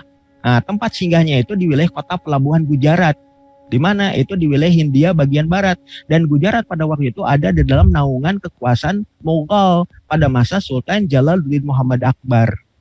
Maka itu kalau kita perhatikan lebih lanjut itu ada penerimaan dari Sultan Jalaluddin Muhammad Akbar terhadap delegasi pasukan besar dari pemerintahan Turki Utsmani untuk membantu kaum muslim yang ada di Aceh. Jadi itu bukti bahwa di sini ada hubungan atau relasi yang sangat baik antara Moghalistan itu dengan pemerintahan Turki Utsmani, begitu dengan keberadaan pelabuhan Gujarat yang disinggahi oleh pasukan besar dari pemerintahan Turki Utsmani yang dikirim oleh Sultan Selim kedua. Nah, nama Selim kedua itu pun yang kemudian begitu masyhur di kalangan orang-orang Muslim Hindia, maka kemudian tidaklah heran kalau kemudian Jalaluddin Muhammad Akbar menamakan putranya yaitu yang kita kenal sebagai Nuruddin Muhammad Salim itu karena inspirasinya dari situ. Nur ad-Din cahaya agama yang kemudian muncul dari sosok Muhammad, dan kemudian nama belakangnya disebut sebagai Salim. Orang Hindustan Muslim menyebutnya sebagai Jahangir, nama Mongol bagi penguasa Mogolistan pada waktu itu. Begitu Mas, sebetulnya ada kisah lain di balik nama Sultan Selim begitu Mas. Sultan Selim Jahangir tadi. Ini yang menarik adalah saya tertarik di kondisi antropologinya ketika kepenguasaan Islam di Hindustan ini kan walaupun dinamis ya tadi ya, kadang gede menguasai semua, tapi karena ada beberapa persaingan dengan kerajaan-kerajaan Hindu di sana. Betul. Lakukan sangat legendaris itu pertempuran Panipat 1, Panipat 2, Panipat 3, Panipat 4 itu kan terus sekali ya kalau mengikuti pengaruh antara Islam dan Hindu di India. Nah, pertanyaan saya ketika Mughal ini berkuasa cukup lama kenapa agama mayoritas Hindu itu masih menguasai kenapa kok Islam itu tidak seperti kondisinya di Persia atau di Mesir yang dimana ketika menguasai memerintah di sana kemudian mempengaruhi dari segi-segi antropologi, mempengaruhi masyarakatnya sampai berubah menjadi kulturnya itu berubah. Tapi di India ini kenapa kok tidak berubah? Ada analisis yang yang pertama Mas, berkenaan dengan fakta di mana kekuasaan kaum muslim tapi kemudian rakyatnya masih mayoritas non muslim. Itu ada dua fenomena yang cukup menarik Mas. Yang pertama itu adalah di Andalusia. Kita tahu Muslim masuk ke Andalusia itu pada tahun 711 ketika Tariq bin Ziyad dan juga Tariq bin Malik diutus oleh Musa bin Nusair atas komando perintah dari Walid bin Abdul Malik bin Marwan bin Hakam dari Damaskus begitu kan. dan kemudian berakhir pada tahun 1492 ketika Muhammad ke-12 Abu Abdullah Boabdil itu terusir dari istana Alhambra di wilayah Granada kan. Itu berbicara berkenaan dengan Islamisasi yang dilakukan oleh para penguasa muslim di Andalusia itu kan 700 tahun lebih gitu ya, 7 abad. Tapi kemudian jumlah mayoritas yang pernah didapat oleh muslim ketika menguasai wilayah semenanjung Iberia Andalusia tadi itu tidak pernah lebih dari angka 40%. Bayangkan oleh kita, berarti apa? 60% atau lebih dari 50%-nya itu adalah orang-orang Katolik Hispania ataupun Katolik Catalonia begitu ya, baik itu dari Aragon ataupun Castilla begitu. Nah pertanyaan bagi kita, ngapain aja 7 abad itu? Kok nggak bisa kemudian menjadikan Islam sebagai sesuatu yang kemudian ya mayoritas gitu. Nah, kemudian juga yang kedua adalah di India begitu ya, di tanah Hindustan ketika orang-orang Mogolistan itu berkuasa begitu ya.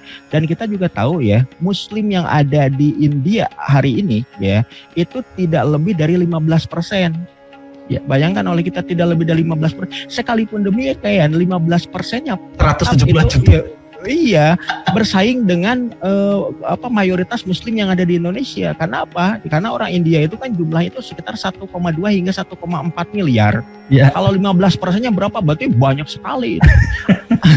Apalagi kalau kemudian berbicara berkenaan dengan kekuasaan Mogolistan yang membentang dari Persia, Afghanistan, Kashmir, Pakistan, kemudian juga sampai ke wilayah Bangladesh dan wilayah perbatasan wilayah Myanmar. Kalau kemudian belum dipecah belah oleh kerajaan Inggris Raya pada waktu itu, maka sesungguhnya Muslim Indonesia kalah gitu. Karena kekuasaan Mogolistan itu terbentang dari Persia hingga ke wilayah perbatasan Myanmar. Berarti kan jumlah muslimnya sangat besar itu. Tapi karena dipecah, adanya Pakistan, ada yang Bangladesh, maka kemudian menjadi lebih kecil dibanding dengan muslimin Indonesia. Nah pertanyaannya bagi kita, kenapa kok Islamisasi yang di sana, yang kita tahu ya semenjak berkuasanya Zahiruddin Muhammad Babur tahun 1526 dan berakhirnya ya kekuasaan dari ya Abu Ja'far Sirajuddin Muhammad yang kita kenal sebagai Bahadur Shah yang kedua pada tahun 1857, kurang lebih kan ada 331 tahun, 3 abad lebih kan, ya Mogolistan melakukan kekuasaan di sana. Apakah Islamisasinya berjalan dengan maksimal ataukah tidak? Buktinya kan Muslim India hanya 15% saat ini kan. Ini menunjukkan fakta bahwasanya yang pertama ya, bahwa Islam itu adalah merupakan ya ajaran yang kemudian diharamkan untuk dipaksakan. Ya, kenapa? La ikraha fiddin, tidak ada paksaan dalam agama ini. Jadi artinya apa? Orang convert terhadap Islam, orang memasuki Islam, orang kemudian memeluk Islam itu tidak ada paksaan di dalamnya. Ketika mereka mau tunduk kepada kekuasaan Islam dan mereka mau untuk dilayani oleh kepemimpinan Islam dengan adanya jizyah gitu ya, adanya bukti ketundukan orang non-muslim kepada muslim, kepada Islam, maka itu masih diperkenankan. Namun kalau kemudian mulai terjadi pemberontakan ataupun pembangkangan, baru kemudian kepemimpinan Islam menindak tegas orang-orang yang kemudian memberontak tadi begitu. Jadi artinya yang pertama itu tidak ada paksaan dalam ajaran Islam. Dan yang kedua ya seperti yang kemudian pernah dinyatakan oleh Amir Timur Leng ya dari dinasti Timuriyah. Kenapa kemudian Amir Timur Leng itu berupaya untuk menghajar ya penguasa ya Islam ya penguasa muslim yang ada di India, yang ada di wilayah Uttar Pradesh, India Utara, khususnya yang ada di Delhi. Namanya kalau tidak salah waktu itu Shah Bahlul Khan. Bahlul itu kan bodoh. Bahlul Khan katanya ya. Dan itu penyebutan Bahlul Khan itu oleh Amir Timur Leng gitu. Karena apa? Penguasa muslim yang ada di wilayah Delhi lama, di Old Delhi pada waktu itu dianggap terlalu lemah ya, tidak berani untuk memaksakan Islam kepada orang-orang Hindu. Harusnya orang-orang Hindu itu segera diislamkan. Harusnya orang-orang Hindu itu harus segera kemudian disunat gitu kan. dalam bahasanya dalam bahasa Amir Timur Leng. Karena kemudian melihat orang-orang Turki yang ada di wilayah Mughal ya di bawah kuasa Tughluq Khan pada waktu itu dinastinya, yang penguasa terakhirnya pada waktu itu adalah Shah Bahlul Khan begitu, itu digempur oleh Amir Timur Leng. Dan kemudian bukan hanya digempur, kekuasaannya diratakan, kemudian juga rakyatnya dibinasakan. Karena apa ya, kita tahu Amir Timur Leng kayak gimana lah ya, begitu dolimnya. Nah alasannya itu tadi, karena penguasa muslim yang ada di sana di Delhi, yang ada di wilayah India, mereka terlalu lembek, mereka terlalu ngikutin aja apa yang dipertahankan oleh orang-orang Hindu gitu. Maka pada masa Amir Timur Leng itulah kemudian kekuasaan yang di wilayah Hindia Utara itu itu konversi besar-besaran ke dalam Islam dengan bentuk pemaksaan. Makanya berbicara berkenaan dengan Islamisasi yang ada di India itu pada awalnya memang keras begitu ya. Makanya berbicara berkenaan dengan komunitas Muslim yang ada di India hari ini, itu keumuman di antara mereka yang hidup di wilayah utara. Ya, mereka itu mayoritas Muslim. Tapi kalau sudah mulai tengah sampai ke makin ke selatan, makin ke selatan makin Hindu gitu. Makin Hindu. Makin kuat. Dan itu ironisnya dari tengah ke selatan itu justru penduduknya mayoritas. Makanya kemudian Hindu menjadi mayoritas di situ begitu. Itu yang berbicara berkenaan dengan kenapa sih sebabnya antropologinya ya. Jadi yang pertamanya itu karena memang tidak ada paksaan di dalam din ini, tidak ada paksaan di dalam agama ini, tidak diharuskan seorang muslim itu memaksakan kepada orang non muslim untuk convert terhadap Islam, untuk masuk ke dalam Islam, tapi harus dengan melalui dakwah yang mengajak kepada bentuk keikhlasan dan keriduan mereka untuk berkenan memeluk Islam. Kalau kemudian mereka tidak berkenan, ya jangan dipaksakan begitu. Namun ketika mereka sudah menjadi Islam, maka kita wajib untuk menjaganya. Kalau kemudian mereka murtad, maka wajib untuk diingatkan, dinasihati. Kalau tetap menolak, baru kemudian dieksekusi, kan begitu. Itu ketentuan syariat Islam. Jadi kemudian kalau berbicara dengan itu semua, bahwasanya Kesultanan Mongolistan yang ada di India itu menerapkan konsep la ikrah fid din tadi. Kemudian yang kedua, mereka lebih konsentrasi untuk memperluas wilayah dengan kuasa militer, bukan dengan kuasa diplomasi dakwah Islam.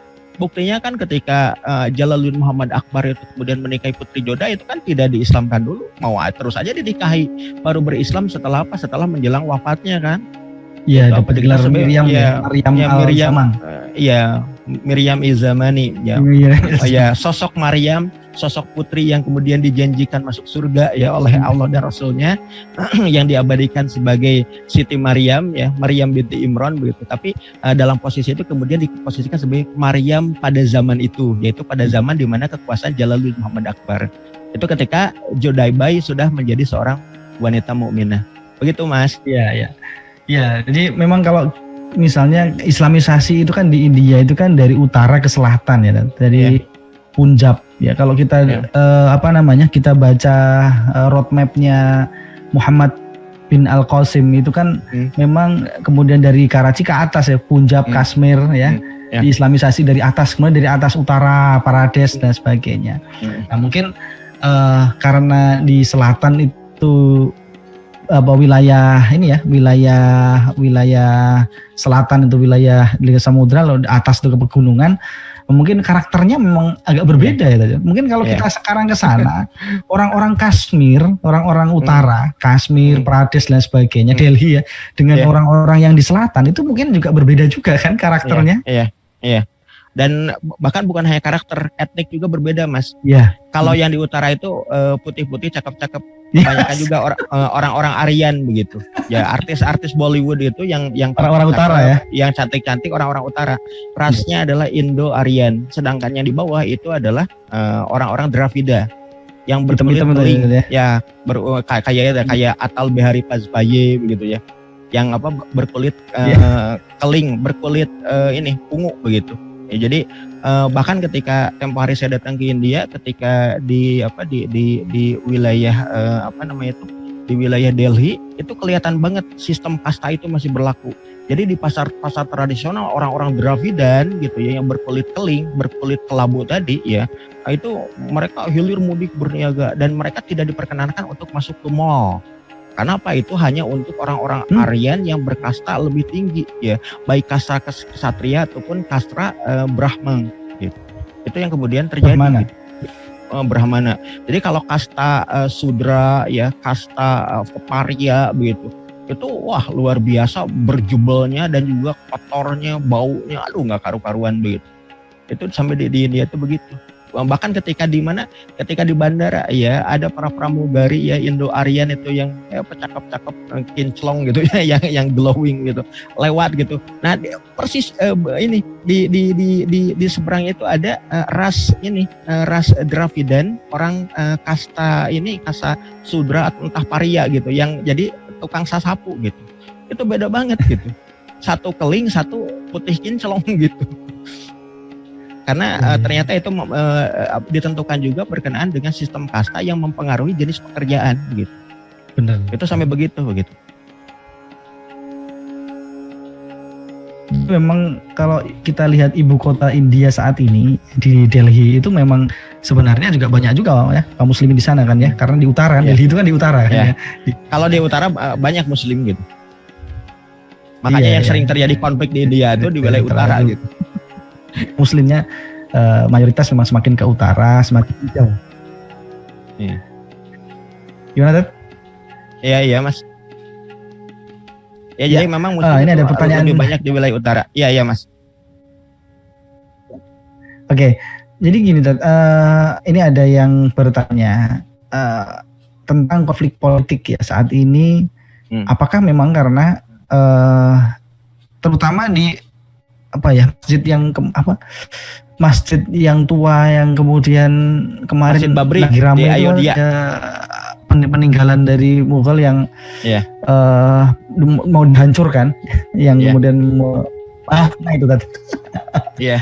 Nah, itu kan juga bukan hanya Masjid Babri juga kan yang pengen dihancurkan oleh rezim India. Nah, kondisi saat ini bagaimana sih sebenarnya keturunan Mughal atau etnis di luar etnis India itu hidup dalam menjalani dalam posisi politik ya, atau dalam posisi sekarang di masyarakat.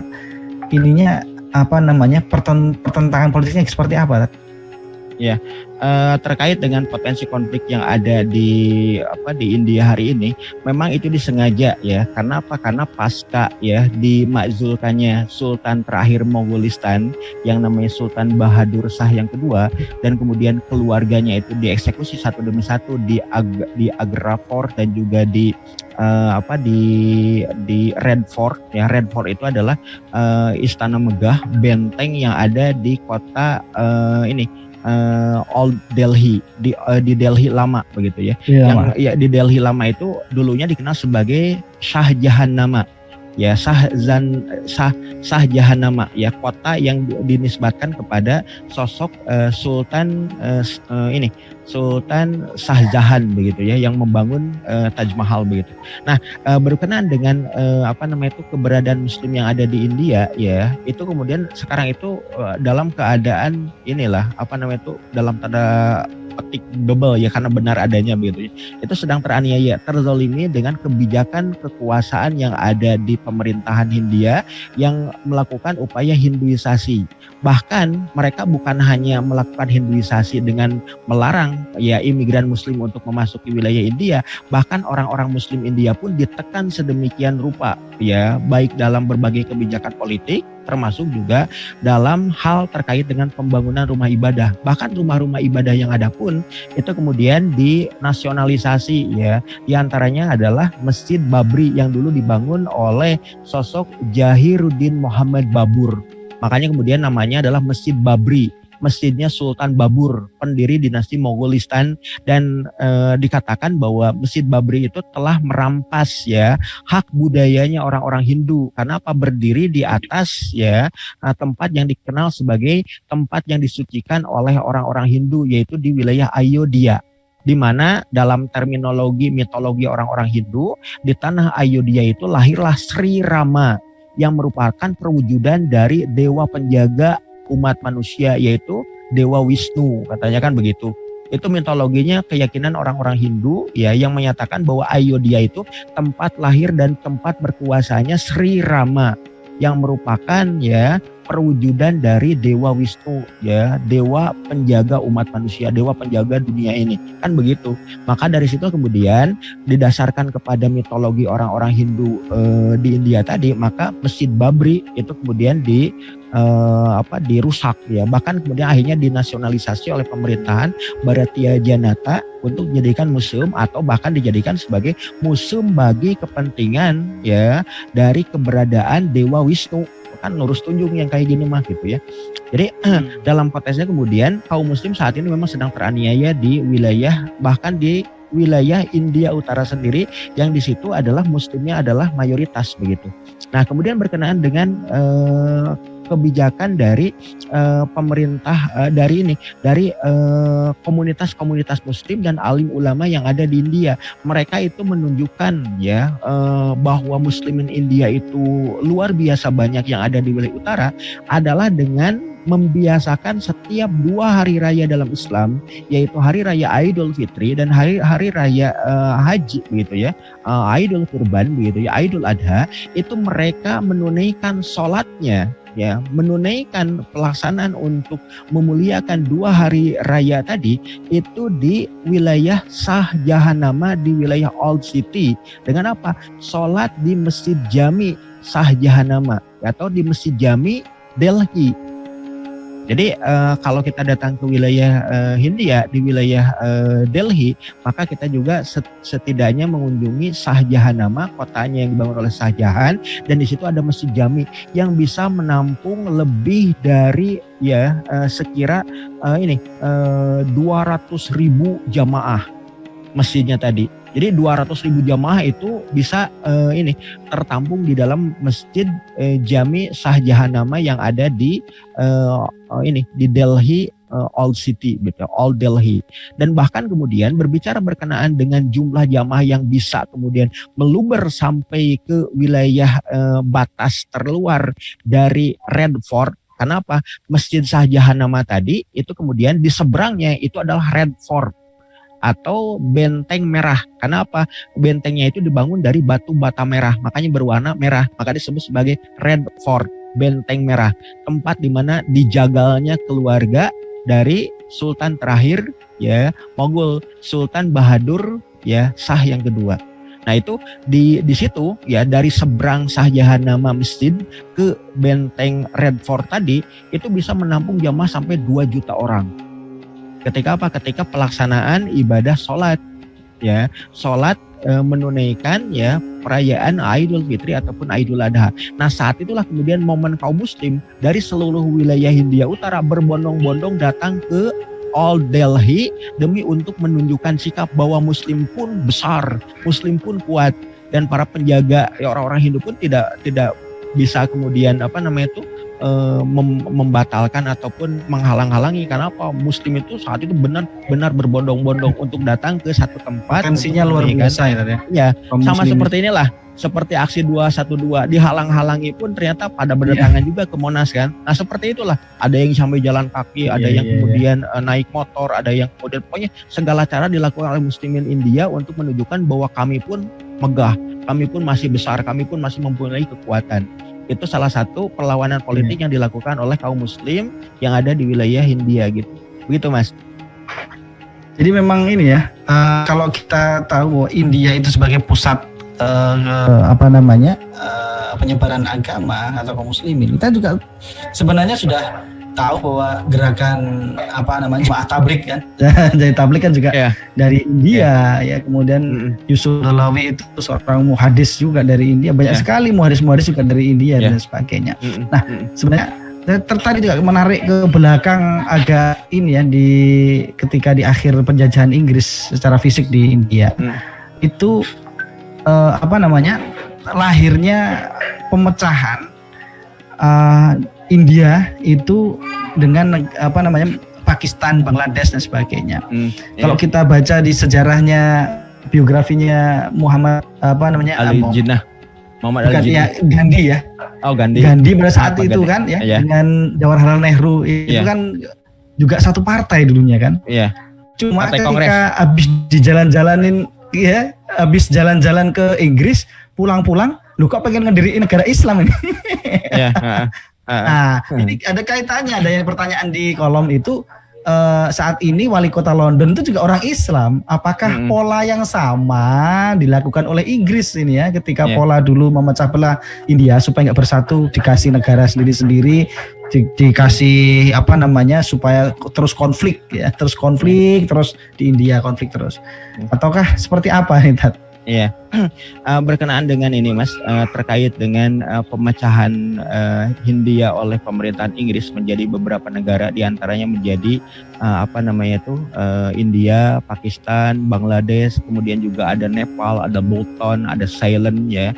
Itu oleh pemerintahan Inggris demi untuk memecah kekuatan ya lawan-lawan politik bagi kepentingan Inggris Raya, khususnya adalah kekuatan politik dari kekuatan kaum muslim.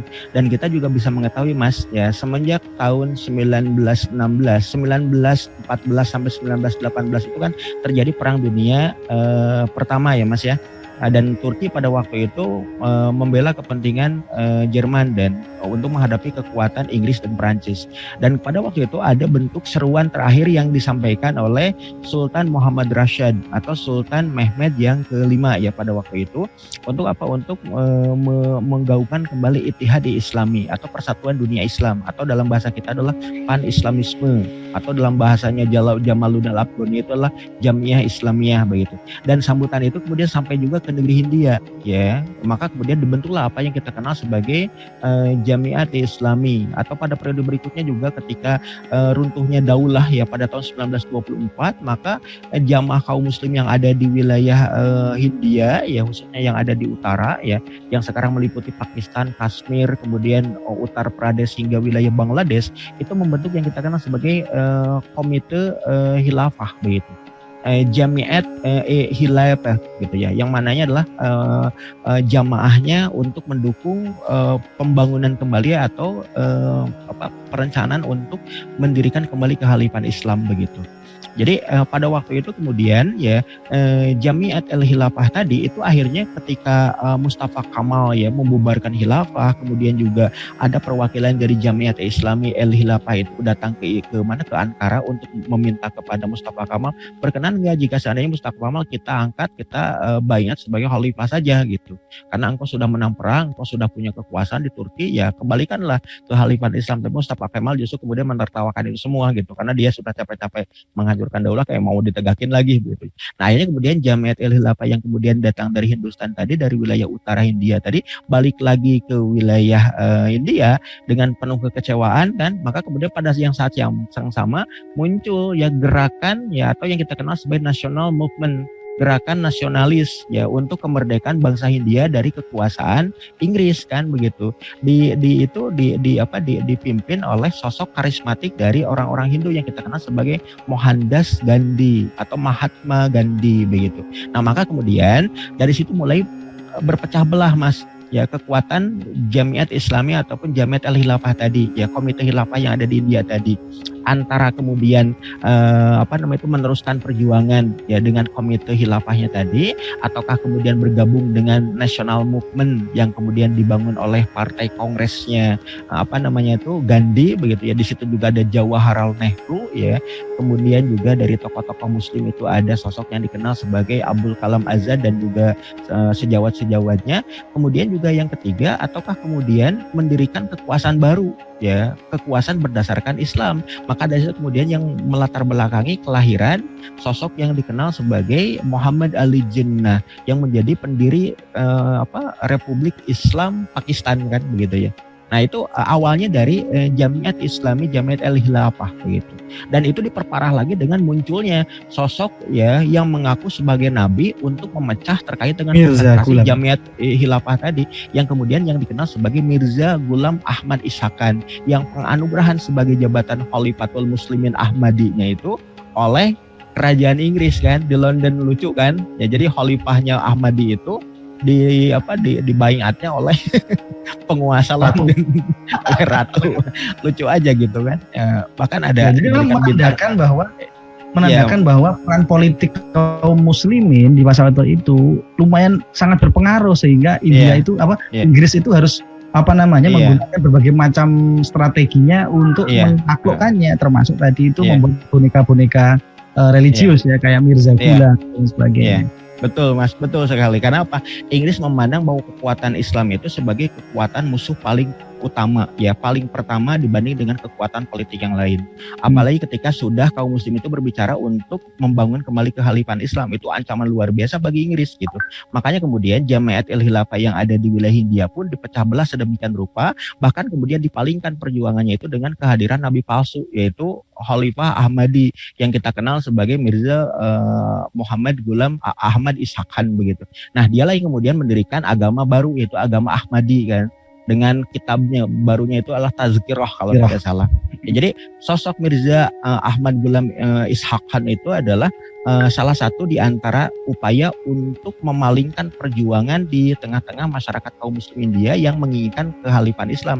Maka kemudian Jamaat Islami Jamiat Al-Khilafah tadi itu berpecah ya dengan kondisi yang ada ya, karena apa, Mustafa Kamal itu telah membubarkan khilafah dan dia pun tidak mau diangkat sebagai khalifah kan begitu. Makanya kemudian itu tadi tiga pecahan tadi, ada yang berupaya untuk mendirikan Republik Islam ya atas dasar kesepakatan yang kita kenal sebagai Republik Islam Pakistan. Kemudian apakah bergabung dengan ya Partai Kongres yang mencita-citakan nasionalisme bangsa Hindia yang merdeka ya dari Inggris, yaitu yang dipimpin oleh Mahatma Gandhi, ataukah kemudian bubar dengan sendirinya begitu. Jadi itu yang kemudian terjadi, Mas. Jadi artinya ini kalau kita perhatikan lebih lanjut ya, negara yang diidentikan sebagai negara bagian persemakmuran Inggris tentu ada di bawah bayang-bayang kuasa Inggris. Yang artinya apa? Berbagai kebijakan yang ada selalu dengan sesuai skenario dari Inggris Raya. Makanya kemudian sampai kapanpun ketika negeri-negeri muslim masih tunduk pada bentuk negara persemakmuran yang dipimpin oleh Ratu Inggris, ya tidak akan pernah kemudian menjadi ya mercusuar bagi kepentingan kaum muslim. Karena apa? Karena memang semua kebijakannya itu disetir oleh kepentingan Inggris begitu. Benar. Begitu, Mas. Oke, luar biasa. Jadi kita bicara Mughal, peran kaum muslimin di tanah Hindustan sampai sekarang di era kekinian ya, sampai bagaimana gerakan mereka, dakwahnya dan sebagainya. Luar biasa pagi hari ini, sampai nggak kerasa ini udah hampir jam 7 ini. Artinya ini ngaji subuh rekor lah. Udah aduh, lewat suruk, lewat udah duha mau duha ini, ngaji subuhnya sampai duha. Oke, Ustaz, terima kasih. Sama-sama, Mas. Ini pada pagi hari ini pengetahuan tentang tanah Hindustan, dan beliau juga sudah beberapa kali mengunjungi tanah Hindustan juga ya, sampai ke Kashmir ya, diiming-imingin diiming-imingin suasana Kashmir di penginap di atas danau ya. Saya Danau Dal. Ini saya sudah ke sana ya, saya belum deh ini ya. Oke, kita sudah sampai ke penghujung acara. Semoga pada pagi hari ini kaum muslimin dan pemirsa ngaji subuh bisa mengambil ibroh ya, bagaimana kuasa Islam sampai Hindustan ya, yang saat ini ya siung-siungnya itu dipreteli di Hindustan itu. Jadi bagaimana peran kaum muslimin diminimalisir oleh kekuatan politik ya, terutama kekuatan Inggris, kekuatan politik Hindu dan lain sebagainya. Semoga ini bisa membuka mata kita sehingga kita terus merapatkan barisan ya, berdakwah, berjuang demi menegakkan